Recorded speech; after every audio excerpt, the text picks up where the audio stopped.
Hello, everyone. All right. This is year 2003. The internet is not accessible to all of us as is today. I'm talking about a time when technology is just building up. It's just catching up its speed as we see today. And it is about 6:30 a.m. in the morning in a small town, Berhampur in Odisha, on a weekday, and my landline phone rings. My father picks up and he gets to hear about my success in International Mathematics Olympiad.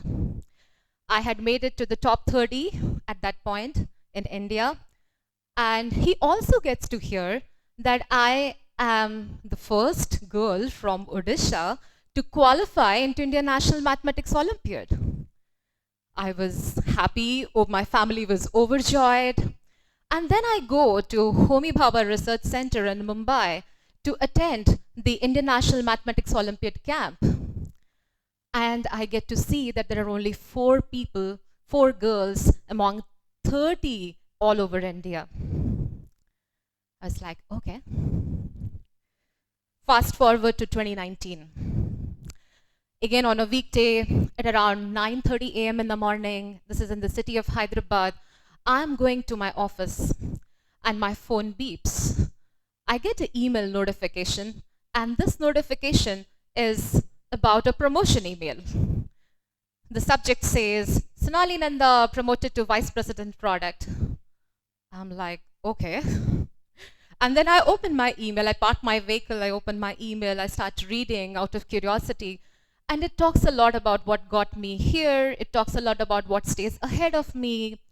And while I'm reading all this email, that one line which caught my attention was, well, Sonali is the first woman from the country for this company to get elevated to a vice president. Yup, that is how it was. So this line caught my attention. It really made me thinking. And today, to all the women sitting here, I want to ask you a question. Have you ever encountered a scenario or a situation where you are in the room, you do not feel belonged, but deep in your heart, you feel you really deserved it?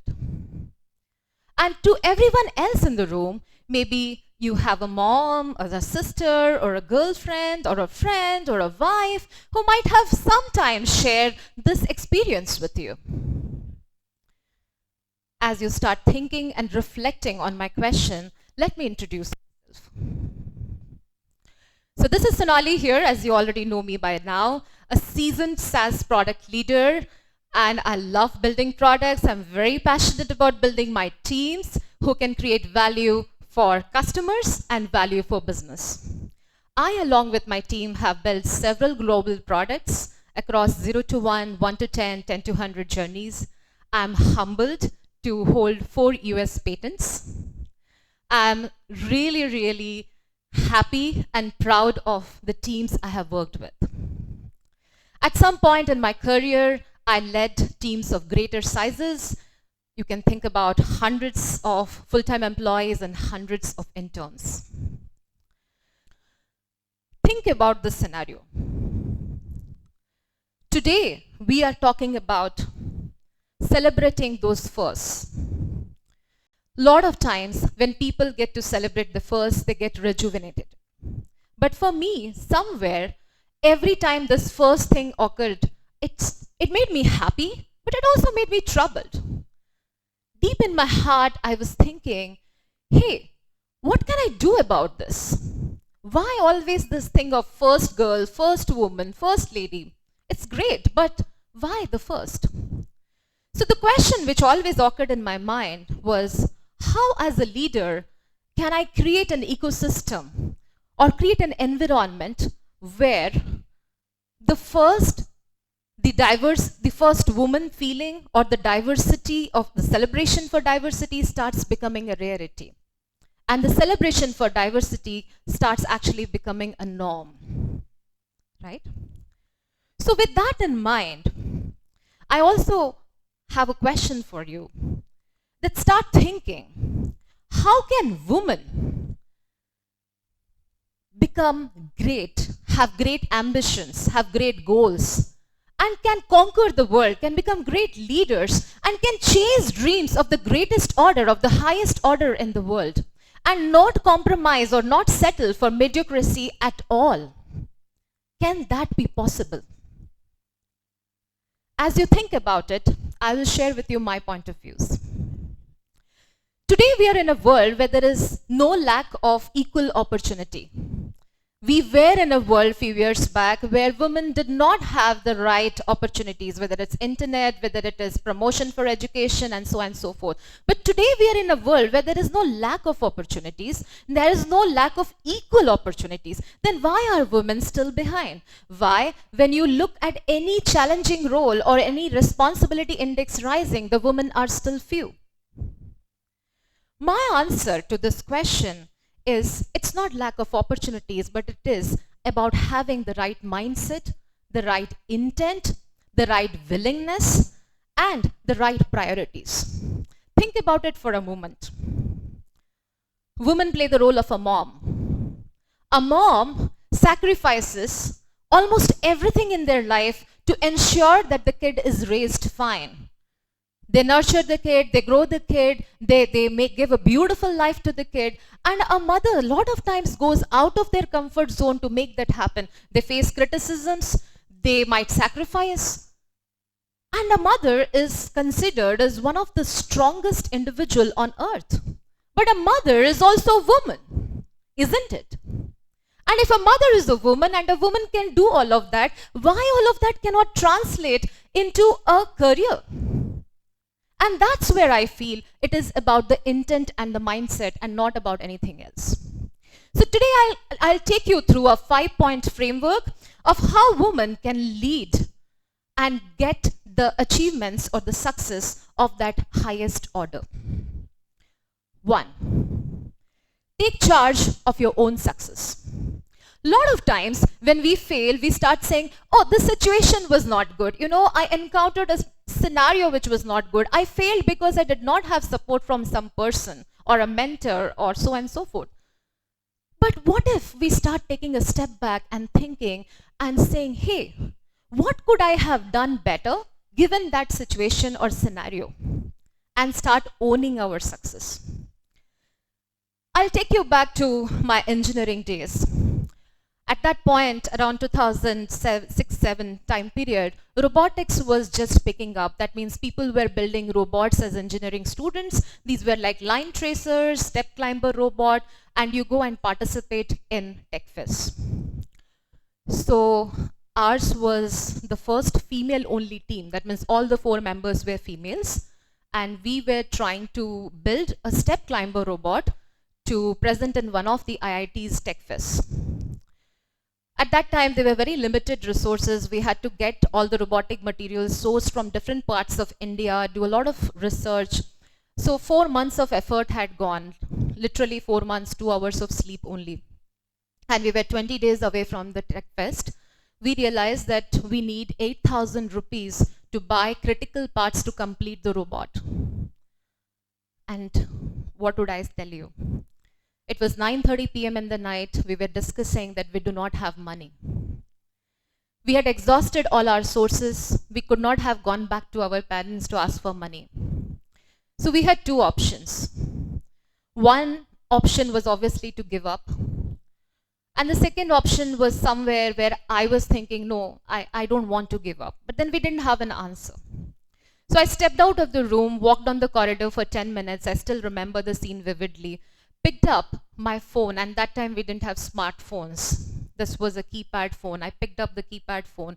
I literally typed a SMS to our college founder.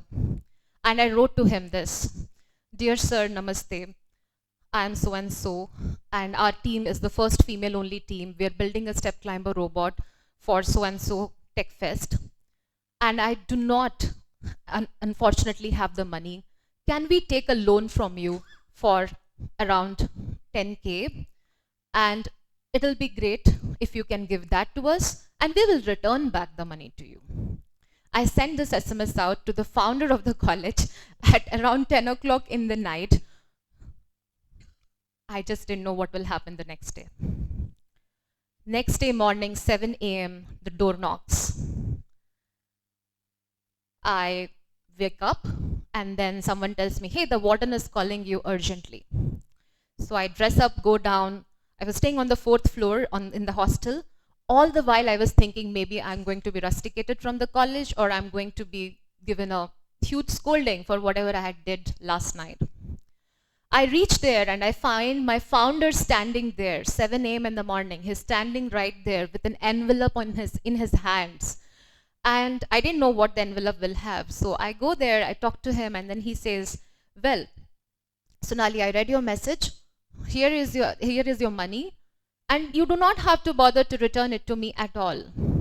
Just go ahead with your dreams. Make this robot. Whenever it is done, come with your team to me and we will celebrate. And don't worry whether you win or lose in the Tech Fest. Just make it happen. That moment still gives me goosebumps. It's a moment to treasure, a memory to connect forever. Now, why do I remember this memory? Because now when I reflect back, I could have skipped, sending this SMS to the founder, doing this daring thing. And maybe we would have never participated in the Tech Fest, we would have never completed the robot. And today I would not be sharing the story with you. But that one courageous attempt of saying, let me try, took us this far. Second, get creative with your adversities. See, at the end of the day, we are not robots. We are living a life, and life will throw adversities and difficulties at all of us in some way or the other, whether we like it or not. Now, it's upon us how we take it. So my recommendation here is that whenever in life you have a story or an assumption which is detrimental to your career success, we should speak up. We should ask the questions to understand if that story is first of all true. Why do we need to believe that? Now I'll tell you a very interesting episode which happened with me again. It was, like everyone, you study, you work, you get married. Same thing happened with me. So I studied, I got married. I was 9 months into one of my job when I got married. I took a 3 weeks of leave. And then I come back. I was a high performer. And then suddenly at office, I see things are not any more normal that it used to be. So what happened? My normal work was happening fine, but anything additional, like if there is an interview to be taken or some strategic work to be looked at, or say some stretch conversations happening over a weekend or late night hours, I do not have an invitation for any of those, but my peers have the invitation. So day 1, week 2, week 3, and then it started bothering me that, hey, am I stopped performing? Is everything all right? And then I realized that everything didn't seem all right. So I was almost at the verge of giving up, but then the me in me told that, hey, let us have a conversation. So I went up to my supervisor and told him that, can we have a conversation over a tea? And he agreed. So we went for a conversation over a tea, and then I asked him, how am I performing? And then he said, well, yeah, it's all good, as it should be. And I'm like, okay, but then things don't seem to be normal. And he said, what happened? I said, I don't think I'm part of a lot of things where I should be. And then he reflected, and then he said, oh, well, if you're talking about these extra things, we have not included you because you have just gotten married and we thought you need a little bit of a break or, cool down time, and hence we have not included you. And I'm like, okay, but you never asked me that whether I needed that, and it has been bothering me that maybe I'm not performing. And then he's like, okay, that was not the intention, so we will correct it. So if you think about it, the organization had a great intent of doing good to me, right? I had my own goals in life and I didn't want to slow down. Both were not going hand in hand. Those are the expectations we need to change, we need to set. So when I got married, and I was about to get married, I first told my parents very clearly that, I would get married, I'll do everything in life, but I don't want to compromise on my career.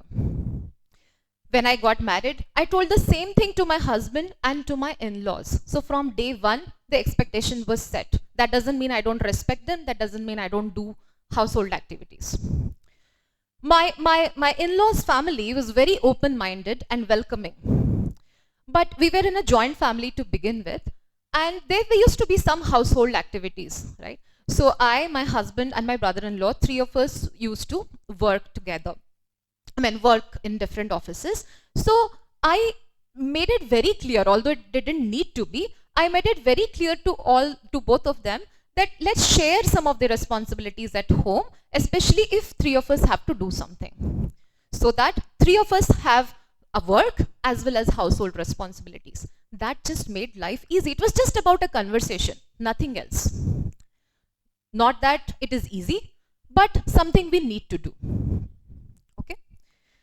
Now let me talk to you about something else. I was in US for the first time in my career, and we were around 15 people who had flown to US. 13 were males and 2 were females, but I was the only female who had reached US earlier. There was a party which happened in the night and I was not invited. The next day I go to office and there is a discussion happening. There is a reference to something that was discussed in the party. And then that's when I actually get to know that, oh, there was a party where I was not even invited. So the meeting gets over, the day gets over, and then I get to know that, okay, there was a party where there was alcohol, smoking, etc., etc., and for some reason I was not invited. But what bothered me more was I missed out on some good conversations which happened related to business, and I don't need to miss that. And that's what I tell about expectation setting, that you have to set expectations, you have to speak up. 5. Chase your dreams and be guilt-free. Now, what do I mean by that? Women often fall into the trap of guilt, and guilt is a negative attribute which stops us from chasing our dreams. So I would urge all of you to start thinking about how can you chase your dreams and not feel guilty about anything. It is okay if you did not give time to someone someday. It is okay if you were not able to do your best in office someday. Bad things happen in life, bad moments happen in life. That should not stop us. And you need to be confident. You cannot second guess about yourself. Now this is where I would like to give you a story which touched my heart very deep. I had one of my woman reportees who was a high achiever. Young high achiever, had got probably 3 or 4 promotions over 5 or 6 years. She was doing really good. One day she comes to me and says, I don't think I deserve this promotion. And I'm like, what happened? I've never seen her like that. And then she says, well, some of the colleagues of mine question my credibility. And when I dig deeper, I realize that it's a combination of her colleagues being slightly elder to her, to some level of ego clashes, to maybe some level of she also maturing up and answering their questions rightly. That's it. And when I gave her that advice, she started thinking. So that's what I meant by chasing your dreams. Now, in the Odyssey of the future, I would urge you to work on changing your mindset, to be bold, to speak up, to be courageous, to be the person whom people will call as the fearless person, to be the person who can embrace uncertainty no matter what, and to be the person who believes that impossible stands for I am possible. And let's together create an environment, create an ecosystem where the celebration which today happens for diversity as a rare thing starts becoming a celebration for diversity as a norm. Thank you.